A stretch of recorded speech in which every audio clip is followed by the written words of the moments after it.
monsieur le professeur Nito Omeonga. Monsieur le professeur, vous avez la parole. Merci pour la parole des modérateurs. De prime abord, je tiens d'abord à faire amende honorable aux organisateurs de cette tribune de réflexion pour ce retard indépendant de ma volonté. Après cette esquisse, je tiens d'abord à remercier du fond de mon cœur mon collègue, que dis-je, le professeur Quim, je pense que c'est ça, Kouyou, le promoteur de cette école.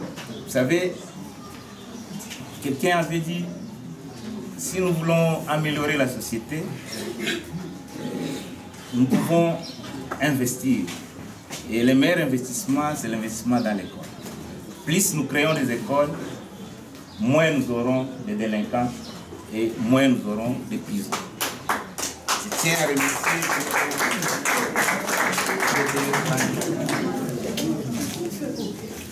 Je ne saurais pas entrer à vous expliquer sans faire un clin d'œil aux jeunes qui ont pensé à juste titre m'associer à cette réflexion. Pour ceux qui me connaissent, ça fait plus d'une décennie que je mets le maximum de mon temps à former la jeunesse. Parce que j'ai toujours cru que ce n'est pas la jeunesse que toute mutation sociale peut arriver. Mais s'agit-il de quelle jeunesse? Pour que la jeunesse devienne un atout, nous voulons une jeunesse consciencieuse, une jeunesse active, une jeunesse qui comprend les enjeux, qui est capable de relever les défis. Et pour ça, j'ai tenu d'abord à remercier le réveil d'une génération qui est une structure de jeunes. Parce que j'ai toujours dit que comme Pareto, ce pays doit connaître une mutation sociale. Et cette mutation passe par la circulation des élites. Et dis-je, par le renouvellement de la classe. Et ce renouvellement doit passer par les jeunes. Moi, j'ai toujours eu bonne conscience de mes atouts, mais aussi des limites. Avant de commencer cette réflexion, je tiens d'abord à préciser que la génération à laquelle j'appartiens, nous avons échoué. Et je pense que je me suis érigé comme celui qui doit mettre un terme à l'échec transgénérationnel. Moi, je suis de la 3e génération, si nous comptons à partir de l'indépendance. Donc, je dois arrêter, et maintenant, ici et maintenant. Et je voulais que la jeunesse, la génération qui sortirait de nos réflexions, soit une génération qui va se mettre à l'avant-plan, qui sera le fer de lance de la société. Revenons maintenant au thème qui m'a été donné. Je n'ai pas choisi ce thème. Les organisateurs ont estimé, comme je suis enseignant, ils ont estimé me confier le thème qui s'intitule, vous en doutez, l'éducation, c'est le facteur indispensable pour l'émergence d'une société. Avant de commencer, je voudrais quand même fixer les idées. C'est quoi l'éducation? C'est quoi l'émergence? C'est quoi la société? Parce que nous sommes dans une école et on a toujours eu tort de faire un amalgame, de considérer l'éducation à l'enseignement. Alors que, moi j'ai fait les mathématiques, s'il faut faire un parallélisme entre l'enseignement et l'éducation, l'enseignement serait un sous-ensemble de l'éducation. Tenez, quand nous parlons de l'enseignement, il y a 3 éléments fondamentaux. Premièrement, c'est l'acquisition du savoir, complétée par l'acquisition du savoir-faire. Tandis que l'éducation complète et dépasse l'enseignement. Pour l'éducation, c'est d'abord le savoir-faire, le savoir-être, le savoir communiquer et le savoir devenir. Raison pour laquelle j'ai toujours dit ceci. De tous les êtres vivants sur Terre, le seul être qui arrive au monde incomplet, vous en doutez, c'est l'homme. Je n'offense pas les chrétiens qui sont dans cette salle. Moi-même, je suis chrétien né de nouveau, pratiquement. Pourquoi je dis c'est l'homme qui arrive incomplet sur Terre? L'homme, pour qu'il devienne réellement homme, il a besoin d'une triple éducation. La première éducation, je ne dirais pas, il y a des dames ici dans cette salle. Je ne parle pas de l'éducation maternelle, mais je parle de l'éducation parentale.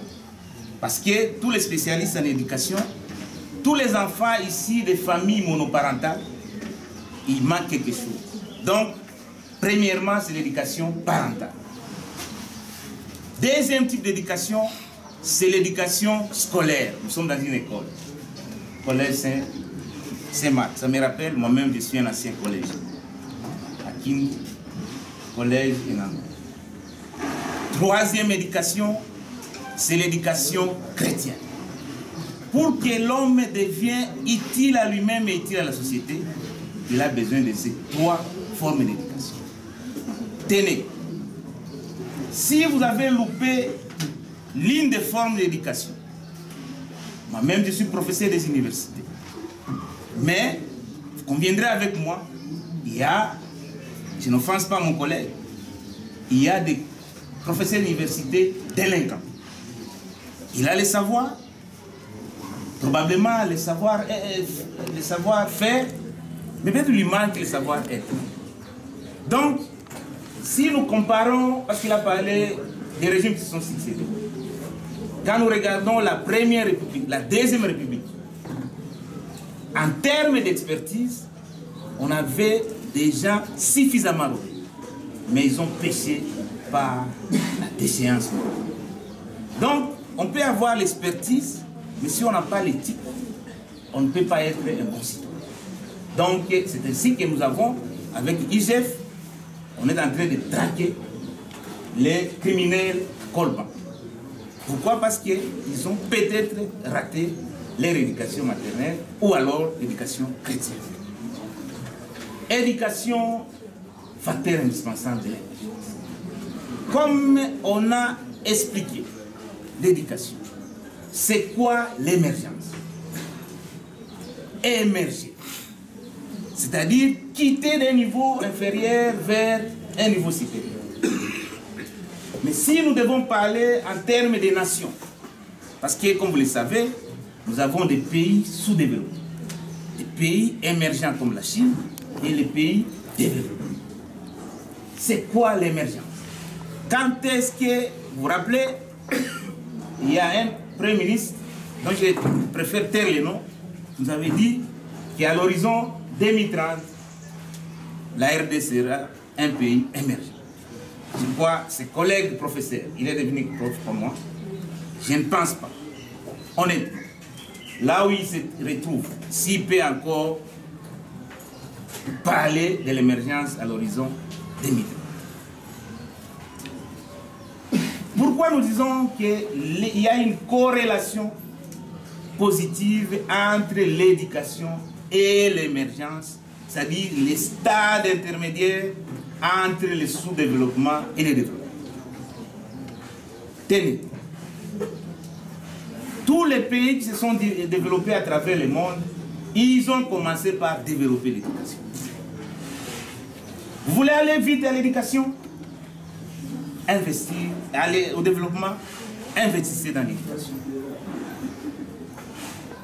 Je peux vous citer des pays comme les États-Unis, pays comme la France, l'Allemagne, tous les pays que vous connaissez, et même les pays émergents comme la Chine et l'Inde, ils ont compris qu'il faut investir dans l'éducation. Parce que quand on investit dans l'éducation, des conséquences. Nous allons former des gens qui sont utiles à eux-mêmes mais qui soient utiles à la société. Parce que le développement de la société, l'émergence de la RDC passe par la contribution ou l'effort individuel collectif de chaque Congolais. Chaque Congolais doit participer de manière efficace. Mais pour participer de manière efficace, vous avez besoin des outils. Et parmi les outils, l'outil le plus performant qui puisse être, c'est l'éducation. Moi, je suis du Maniema. Chez nous, parce que, comme vous le savez, toutes les grandes sociétés et toutes les grandes civilisations se sont construites autour des valeurs, mais autour des mythes fondateurs. Chez nous, les mythes fondateurs, on a toujours dit ceci, ça veut dire quoi? On nous a inculqué depuis plusieurs générations que quand vous êtes ressortissant du Maniema, tu ne peux pas être, je ne suis contre les domestiques, tu ne peux pas être, ça c'est une figure imagée, tu ne peux pas être un domestique ou exercer un emploi similaire à celui. Donc, on nous a poussé à travailler et à mériter et à être à la place, c'est créer une place au soleil. Ça, c'est un mythe fondateur. Mais, parce que nous sommes à Kin, mais il y a un mythe fondateur pour les Kinois. RDC et Lokwa-Makassi. Toutes les civilisations qui ont existé sont passées par. Mais pour que RDC et comme Lokwa-Makassi, nous avons besoin du capital humain. Et le capital humain passe par l'éducation. On a toujours eu tort de considérer, et même Dieu merci, à y aller relever, il ne comprend toujours pas l'inadéquation qui a toujours existé et qui existe. Où on nous dit que nous sommes un pays, ce slogan-là, je vais l'arrêter aujourd'hui, nous sommes un pays potentiellement riche. Mais quand on est potentiellement riche, on est réellement pauvre. C'est le cas. Aucun pays ne s'est construit, ne s'est relevé parce qu'il a des potentialités.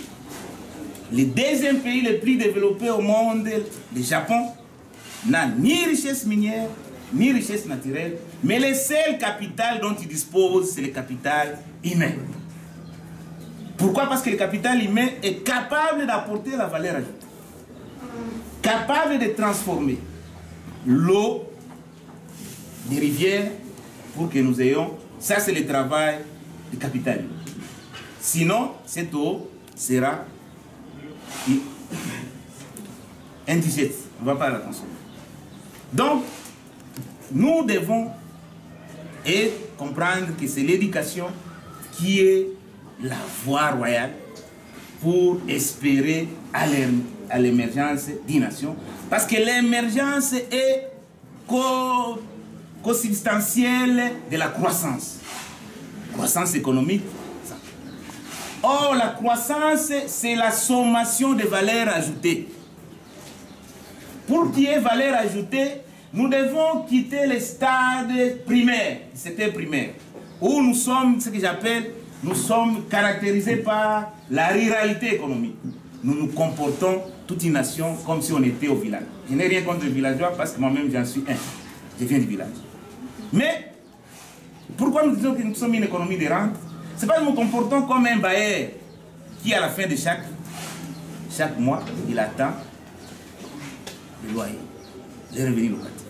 Pareil, nous prenons nos ressources, nous prenons nos minéraux, nos bois, nous les confions à des investisseurs qui n'en sont pas un, qui exploitent, et mais nous nous contentons seulement de payer des redevances qu'ils nous attribuent, alors que nous avons la possibilité de transformer ces minéraux, transformer ces bois en produits finis, pour les commercialiser d'abord. Nous sommes une population de 100 millions d'âmes. C'est un marché important. Et enfin, exporter. Mais qu'est-ce que nous faisons? Tous nos produits sont exportés à l'état brut parce que nous avons péché par... Nous n'avons pas investi dans l'éducation. Deuxième élément, parce qu'il s'agit des jeunes. dans tous les pays du monde, ce sont les jeunes qui sont les fers de lance de la société. Parce que les jeunes sont capables de prendre les risques. Je les appelle les riscophiles. Et il a cité Lumumba de mémoire, c'est parmi. Peut-être qu'il n'avait pas suffisamment de connaissances intellectuelles comme nous. Mais il a usé de peu de connaissances dont il disposait de l'éducation cumulée. Il a fait ce qu'il a fait et ça a étonné tout le monde. Il est devenu resté une légende pour notre pays. Et quand nous parlons de l'éducation, je vais apporter un bémol. Nous avons l'éducation classique. C'est l'éducation que vous bénéficiez ici, l'enseignement. Moi-même, je forme les gens pour devenir qui? Pour devenir des salariés. Moi, à partir d'aujourd'hui, je vous décommande ce type d'éducation. Aujourd'hui, nous voulons une éducation financière. Parce que l'éducation classique conduit au salariat. Et le salariat, je le qualifie comme la pauvreté en sursis. Un salarié, c'est un candidat à la pauvreté.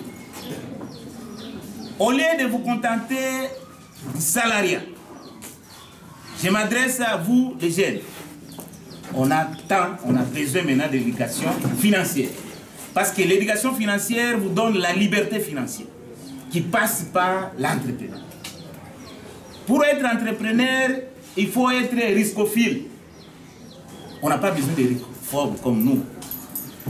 Nous, de la vieille génération, nous sommes des riscophobes. À cause de notre background, à cause de notre expérience, nous sommes très hésitants pour prendre les risques. Au contraire, c'est vous, les jeunes qui sont riscophiles. Parce qu'un entrepreneur, c'est un preneur de risques. Je vous recommande à prendre les risques. À prendre les risques pour créer des richesses pour vous-même, mais pour votre société. Parce que si vous étudiez pour devenir salarié, vous êtes candidat à la pauvreté. Étudier et avoir des outils nécessaires pour être prospère. Et pour être prospère, ça passe par l'entrepreneuriat. Les jeunes vont me poser la question ici. Non, mais on va faire l'entrepreneuriat sans argent. Je vous recommande, et peut-être on aura, avec l'appui des Réveil d'une génération, une occasion comme celle-ci, où on peut vous former de manière à ce que, sans argent, que vous pouvez devenir des investisseurs et que vous fassiez de l'argent. Parce que nous avons toujours dit, et je l'ai dit, on devient toujours riche avec l'argent des autres. Je vais vous donner un exemple.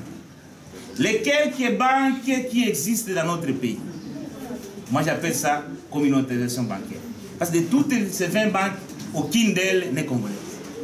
Ces gens, quand ils débarquent, les Indo-Pakistanais, les Kenyans et tout, quand ils débarquent ici, ils ne sont pas millionnaires.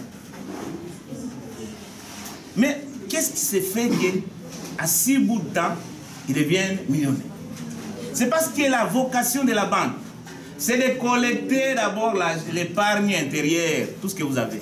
Mais quand il a cet argent, il fait quoi? Il garde toujours? Non, il prend encore une partie, il prête toujours à ceux qui en ont besoin et il rapporte avec intérêt. Donc ils deviennent riches avec l'argent des autres. On peut s'enrichir avec l'argent des autres. Donc il y a moyen d'entreprendre sans argent. Très souvent nous avons des gens, des jeunes gens qui ont 50 $, qui ont 100 $, mais qui rêvent toujours, ils caressent les rêves de commencer une activité quand il aura 1000 $. C'est tort. Vous vous posez du tort. C'est qu'il y a toujours moyen, avec un petit rien, ou sans rien du tout, de commencer d'entreprendre. Parce que quand on entreprend, on devient prospère. Parce qu'aucun salarié à travers le monde n'est devenu prospère. Et la Bible nous demande, nous recommande à devenir prospère. C'est une recommandation divine. Donc nous devons tout faire pour devenir prospère. Les quelques millionnaires qui existent dans notre pays, malheureusement, ils ne sont pas devenus par l'effet de leur travail. La plupart, si pas tous, ce sont des prébandits. Qui disent, des gens qui ont bénéficié des privilèges parce qu'ils étaient au pouvoir. L'argent qui nous appartient tous, et ça nous a approprié, ils ont détourné, ils ont ils sont devenus millionnaires. Alors que dans tous les pays du monde, les véritables millionnaires, ce sont des capitaines d'industrie, ce sont des entrepreneurs. Je voudrais qu'avec la nouvelle génération, parce que nous avons échoué, je vais m'investir personnellement.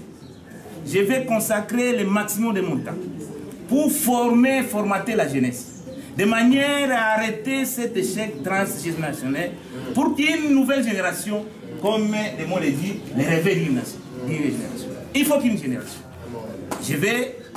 On ne fait pas de la politique.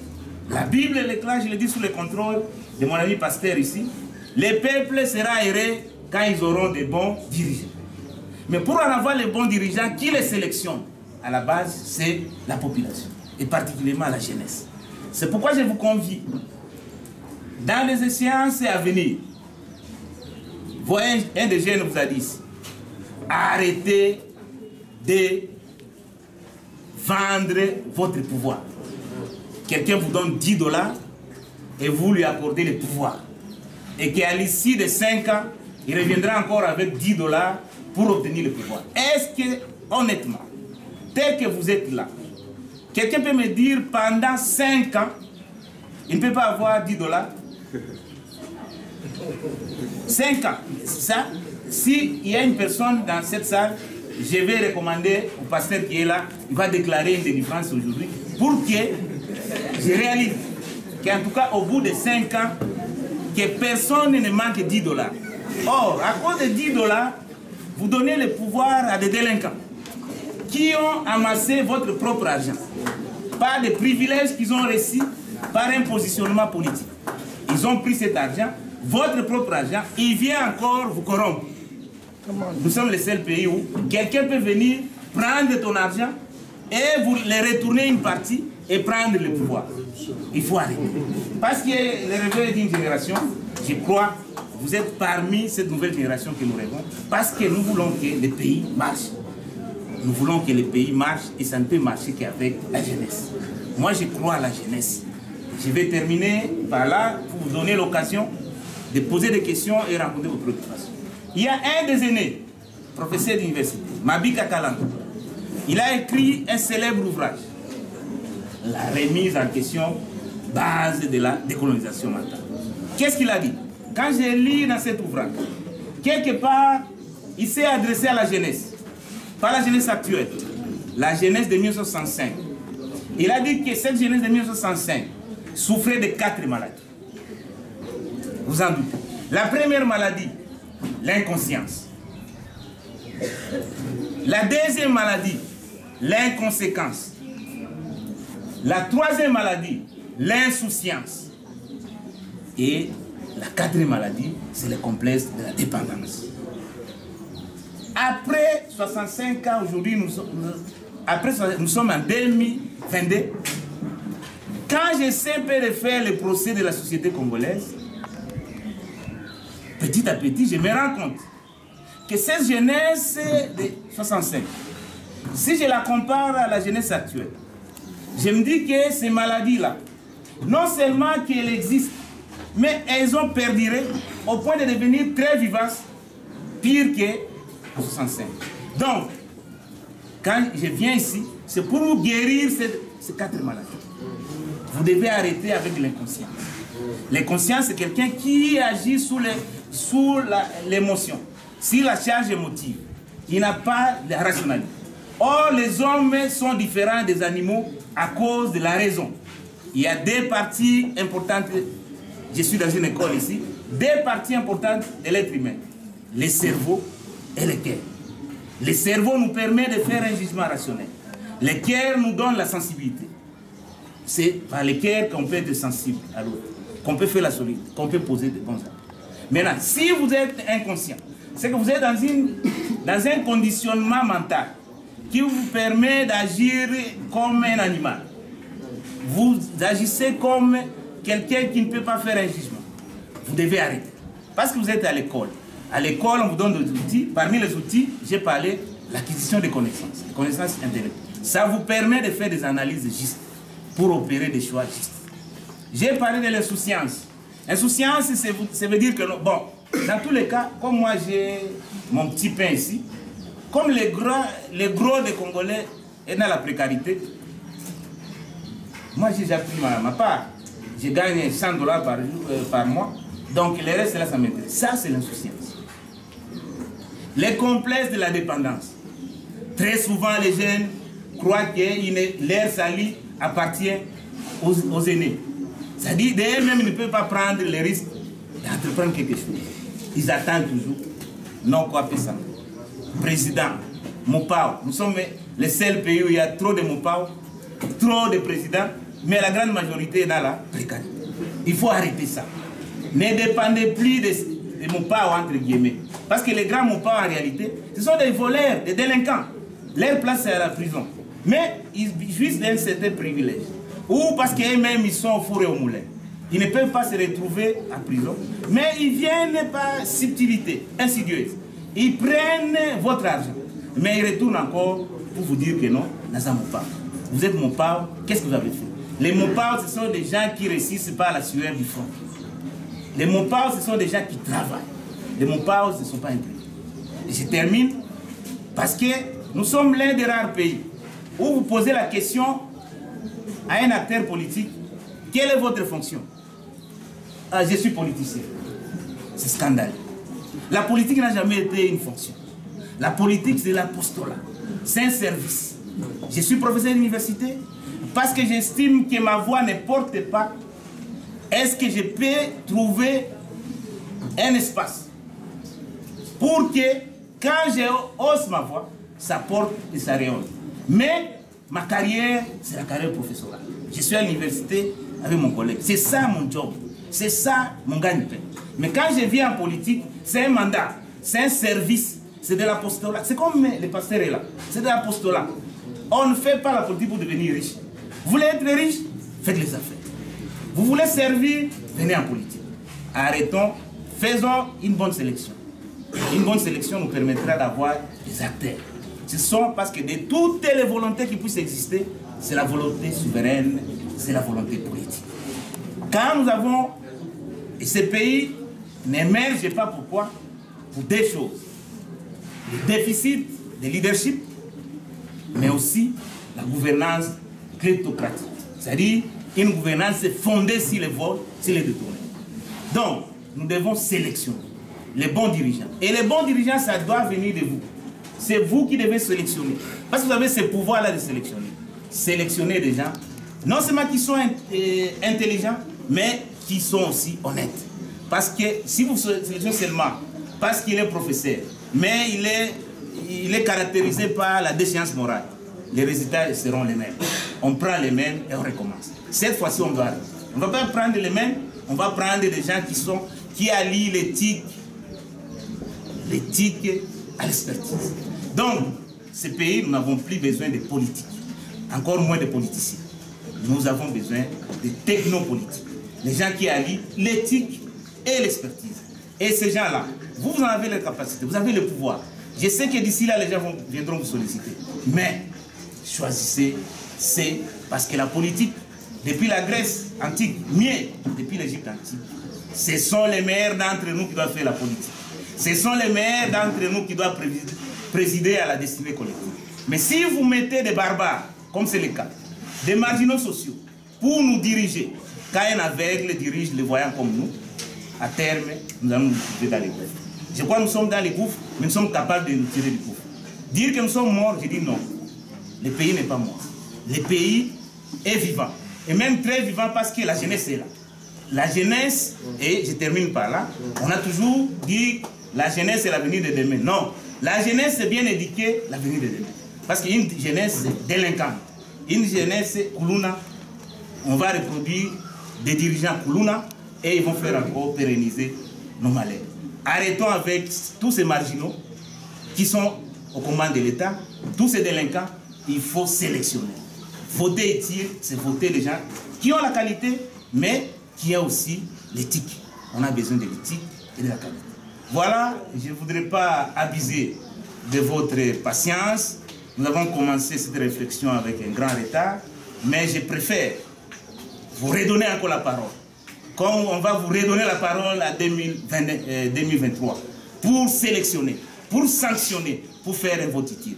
Je vous redonne la parole et poser des questions. Je suis disposé à répondre. Vous vous présentez, c'est-à-dire vous nous dites votre nom et vous posez votre question de cela à haute voix, vu que nous avons un problème de la sonorisation. Vous avez la parole. Directeur pour la parole, c'est le M. Guy Sindanga du préfet du collège Sema. C'est la voix, s'il vous plaît, pour que l'assistance vous entende. Je voulais demander au professeur, si vous m'avez vu 2 fois, 3 fois sortir, j'ai vu quelques gens de jeunesse Koulouna. Je les ai demandé d'entrer suivre l'exposé. Ils ont refusé. Je leur ai demandé de sortir. Il dit Bissoto Koulala Otozi la Raye. Non, pas bon, ce genre de jeunesse. Ici au moins vous vous êtes adressé pendant 45 minutes en français. Du début jusqu'à la fin. La rhétorique s'est sentie. Maintenant, les couleurs là qui nous attendent là, quelle est leur part? Comment nous pouvons changer ces gens-là? Je dis et je vous remercie. Que devons-nous faire pour être indépendants à la société? Quelles sont les mesures que vous faites pour être indépendant, pour que les jeunes puissent être indépendants?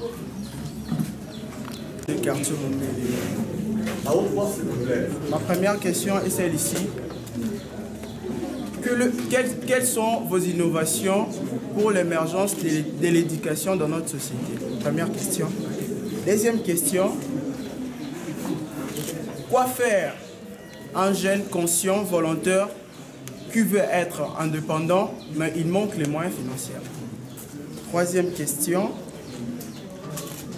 Qu'est-ce qu'on doit faire si ce même personne qui revient dans les élections prochaines? Merci. Jody Matondo, je suis président de structure de jeunes et vice-président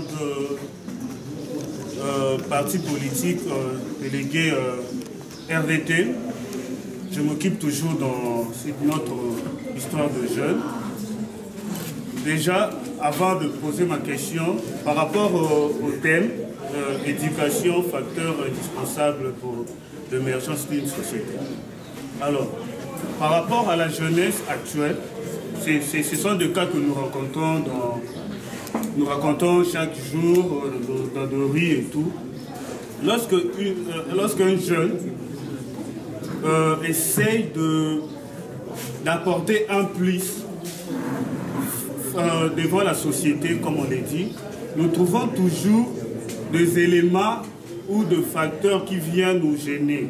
Et si on poursuit, nous nous rendons compte que ces gens-là, nos handicaps-là sont causés par rapport aux dirigeants ou par rapport aux aînés. À ces mêmes aînés-là, entre guillemets, ce sont ces mêmes personnes qui nous enseignent entre le 4 mai que nous sommes ici, par exemple, dans des auditoires, qui nous lisent des articles que ici ils disent autre chose. Quand nous allons sortir là, ces articles-là changent. Ici, on va nous enseigner que nous devons nous prendre en charge, nous jeunes. Nous devons nous prendre en charge, nous devons apprendre le métier et tout. Mais quand nous allons sortir là dehors, c'est cette même personne qui viendra encore nous dire autre chose. Maintenant, puisque vous parlez de l'éducation de la jeunesse, qu'est-ce que vous visez cela? Est-ce que nous jeunes, que nous venons toujours assister dans ce genre de choses, et bien après attendons-nous parce qu'en vrai dire, vous nous donnez en même temps le pain et de l'autre côté vous nous donnez un couteau. Ici nous allons manger le pain et là-bas nous allons avoir ces couteaux-là pour tuer nos frères, nos sœurs. Et vous êtes là comme élément moteur de cet événement. Merci. Mon nom est Gloriane Kidilou, je suis jeune de Montbéli. Merci beaucoup, professeur, pour votre intervention. Et moi, je vous ai retenu à 2 volets. Au premier volet, c'est là où vous avez dit que nous devons nous prendre en charge. C'est bien beau, oui, nous devons nous prendre en charge. Et dans l'autre volet, Je vous ai retenu dans le fait que nous ne devons pas vendre nos voix à des délinquants qui sont actuellement dans le pouvoir, si je peux le dire comme ça. Et cette jeunesse qui doit se prendre en charge, c'est bien et bien nous qui sommes ici. Nous devons nous prendre en charge. Et parmi les facteurs que vous nous avez présentés, vous avez dit que nous devons apprendre des métiers, nous devons nous prendre en charge en apprenant des métiers. Et moi, j'aimerais savoir, si nous devons tous apprendre des métiers, et quel sera vos remplaçants de demain? Parce qu'ici, parmi nous, ceux qui veulent devenir des professeurs d'université comme vous. Ici, parmi nous, il y a ceux qui veulent aussi devenir des grands médecins, des grands chirurgiens. Et si nous devons tous seulement apprendre des métiers, quel jour allons-nous devenir aussi grands comme vous? Vous avez parlé de l'entrepreneuriat. Je suis commercialiste, je m'en connais au moins. Vous avez parlé d'entreprendre même avec rien. Quand vous dites de commencer à entreprendre avec rien, à quoi vous faites allusion à quoi? Je voudrais que vous soyez plus explicite. J'avais rencontré la préoccupation du préfet de l'école ou du collège qui nous reçoit cet après-midi. On est déjà après-midi déjà. Et il me pose que non, c'est bien. Il a retenu la rhétorique qui était en place. Mais comment changer le Kuluna?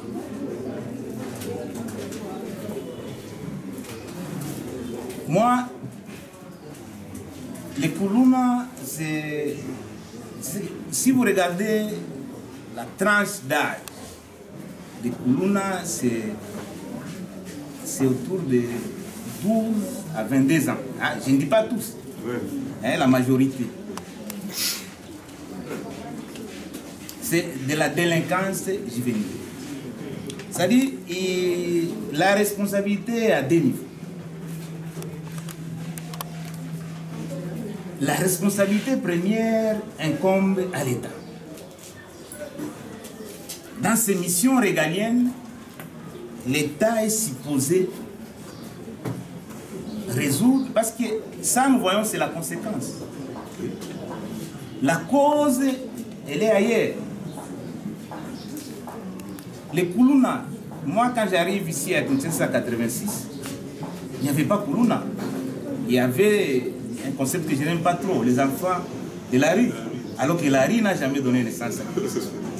En réalité, ce sont des enfants, nos propres enfants, mais qui se retrouvent dans la rue parce qu'ils souffrent d'une certaine carence affective. Soit que les papas n'arrivent pas à assurer son devoir, mais ils trouvent les refuges dans la rue. Mais les Kuluna aujourd'hui, c'est quoi? Pour ceux qui ne le savent pas, moi j'ai habité cette commune pendant 16 ans. Et nous, à Limete, on nous appelait, j'ai habité Limete et j'ai été aussi. Par le passé, par vous, nous à Limete, on nous appelait les Libanais. On appelait les Limete Liban, Mombé le Tchad. Je crois, je ne sais pas si cela a changé. À ce temps-là, il n'y avait pas de Kuluna. Les Kuluna viennent de tout. C'est parce qu'on a toujours dit, c'est la famille qui est la cellule de base d'une société. Mais aujourd'hui, la famille est brisée. Elle est brisée du fait qu'elle est précarisée. Elle est précarisée parce qu'il n'a pas de subsistance. Il n'a pas de subsistance, c'est parce qu'il n'a pas d'emploi. Moi, j'étais à l'Limité résidentielle. De l'autre côté, on appelait ça l'Limité industrielle. Industrielle, pourquoi? Industrielle, c'est parce qu'il y avait des industries, des pôles entrepôts. Aujourd'hui, sans vouloir offenser mon ami pasteur d'Afrique du Sud, je peux dire que maintenant nous avons limité résidentiel et limité spirituel. Parce que tous les entrepôts, moi-même je vous ai dit que je suis chrétien né de nouveau, et mon pasteur est là, il peut le témoigner. C'est parce qu'il y a eu pillage. Parce qu'il y a pillage, il y a eu plus d'emploi. Est-ce que depuis 1991, à ce jour, est-ce que l'État qui est censé créer des emplois, il n'a rien fait? Tous les parents qui étaient là-bas sont retrouvés dans les chômages. Les parents n'ayant pas suffisamment de moyens, ne pouvant pas être disponibles à assurer une bonne éducation aux enfants, les enfants maintenant, parce que tous ces Kuluna là, les parents sont là. On a désacralisé le pouvoir parental. Or, ce pouvoir-là, nous l'avons obtenu de Dieu. Dieu a dit que non, respectez ou obéissez à vos parents pour que vos jours soient longs. Comme l'État n'a pas fait son rôle d'assurer de l'emploi de manière à ce que les parents aient des moyens, l'État n'a pas fait. Ça, c'est la première responsabilité. Deuxième responsabilité, ce sont aussi les parents eux-mêmes. Qui, je ne dis pas tous, il y a certains parents qui savent que leurs enfants sont des koulouna, qui vont même faire la rapine. Ils arrachent. Quand un enfant, vous avez un enfant koulouna, il va, il braque quelqu'un, il prend l'argent, il retourne, il donne à la maman, il prépare les foufous. Tu vois, prime à la violence. C'est-à-dire, en d'autres termes, consciemment ou inconsciemment, l'enfant dit que non, c'est que le papa m'appuie. Ce que j'ai fait est bon. Parce que je vais voler, je ramène ça, les butins du vol. Vous vous préparez, et ça c'est la responsabilité à deux niveaux. Une autre responsabilité, c'est aussi nos églises. Il faut que les églises arrêtent un peu de diviser parfois des foyers. Je ne sais pas toutes les églises. Moi, je suis de l'église de Réveil. Mais il est arrivé un moment où l'église qui est censée apporter la bonne nouvelle de Jésus-Christ, qui doit être propagée, mais l'église a diffusé la mauvaise. Il te voit, papa, vous savez, comme vous êtes au chômage, tu vois ton enfant là, c'est lui qui est à la base de ça. Mais si vous voyez, pourquoi vous avez toujours la possibilité de voir un pasteur? Vous voyez la sorcellerie, mais vous ne savez pas guérir la sorcellerie. Vous créez. Quand le papa se retrouve sans emploi, et on lui dit que c'est l'enfant qui est à la base de ça, est-ce que ce papa-là va continuer à l'aimer? Voilà, donc la crise, c'est une crise de société. La responsabilité à tous les niveaux. Au niveau de l'État, au niveau de nos parents, et dans une moindre mesure, de nos pasteurs qui sont... Parce que, je vous dis, mon épouse est là, elle peut facilement écouter ce qu'il lui dit, que ce que moi je lui dis. Nous sommes un peuple fondamentalement religieux. Ce que le pasteur dit, vraiment c'est une parole d'évangile, parce que nous supposons qu'ils sont mandatés par Dieu. C'est qu'ils parlent de la part de Dieu. Donc, ces gens-là, nous devons faire des séances de resocialisation. On ne peut pas. Les pasteurs sont là. Ils reçoivent des koulouna qui deviennent par la suite des pasteurs. Donc, ce n'est pas... Il faut que nous tous nous puissions nous impliquer. La société, l'église, l'État, de manière à ce que ces enfants, nous les reprenions en charge, que nous cessions à les insérer par exemple, en organisation. Nous, en tout cas, dans notre volet, nous faisons les métiers. Quelqu'un a dit que non, je vais arriver. Est-ce que tout le monde doit faire les métiers? Non, je ne dis pas que tout le monde va faire les métiers. Peut-être que le message n'est pas bien compris. Mon collègue professeur est là. Nous sommes la seule société qui considère que pour gagner sa vie, il faut aller à l'université. Moi-même, j'encourage les gens à aller à l'université. Mais s'il arrive des fois, comme vous aurez vos diplômes là, le papa n'a pas 320 $ pour vous payer.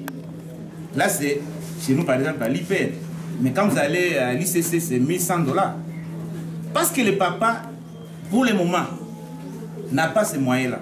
Est-ce que tu ne paies pas? Parce que quand nous allons à l'étranger, lui, il est en Afrique du Sud. Il y a des étudiants qui travaillent et qui étudient. Ce n'est pas incompatible. C'est que tu peux disposer du temps pour créer quelque chose pour assurer votre éducation. Ce n'est pas mauvais. J'ai considéré la première valeur, c'est la vie. Malgré que dans ce pays, on a désacralisé la vie. Et nous assistons à des tueries à répétition. Deuxième valeur, c'est la liberté. Mais tu ne peux pas être libre si tu es dans la précarité, dans la pauvreté. La bonne manière, mais quand le préfet me dit qu'il m'attend, c'est ça le complexe de la dépendance. Et il considère que non, le prof, comme il est entré là, il peut résoudre notre problème. Est-ce qu'il peut le résoudre totalement? Est-ce qu'il peut donner quelque chose pour acheter le pain aujourd'hui. Est-ce que demain encore, ils en auront? Donc, il faut faire comme les Chinois. Nous avons pensé aussi que on devait former ses propres patrons. Quand on vous forme, on veut former plutôt ses propres patrons. On n'a pas besoin d'aller chercher des patrons, on a besoin de créer. Et quand on a créé, on est déjà patron soi-même. On peut créer d'autres patrons.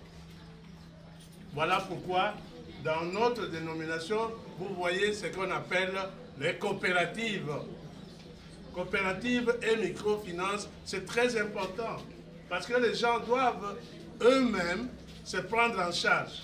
Et on était en train de dire ici tout à l'heure que parler de la comment on l'appelait là, la gratuité. Mais la gratuité, elle ne signifie rien, au contraire. Celui qui ne fait que recevoir, eh bien, il n'aura jamais rien à faire dans sa vie.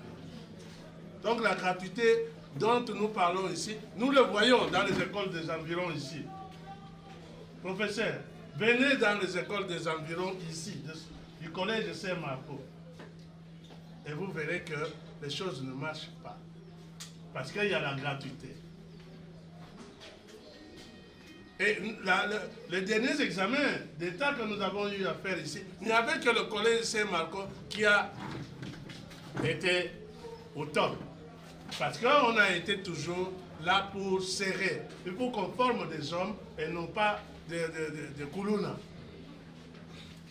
Donc, c'est vous dire que former les hommes, c'est peut-être, je ne dirais pas que c'est la meilleure des choses, mais ça vaut la peine quand la base est là.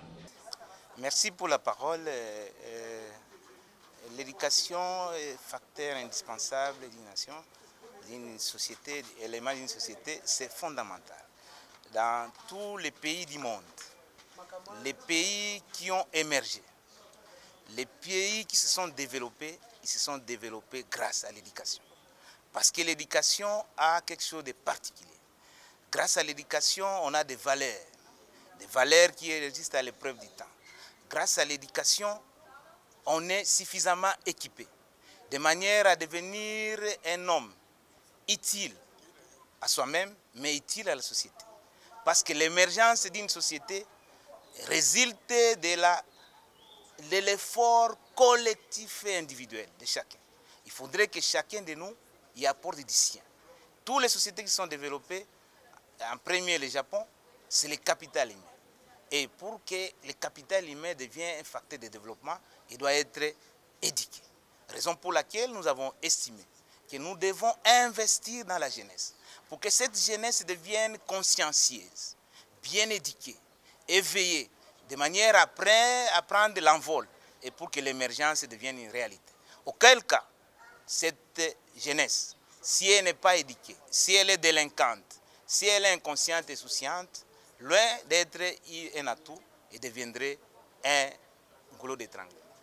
La conférence s'inscrit sur les deux volets. Autant nous devons avoir l'éducation classique.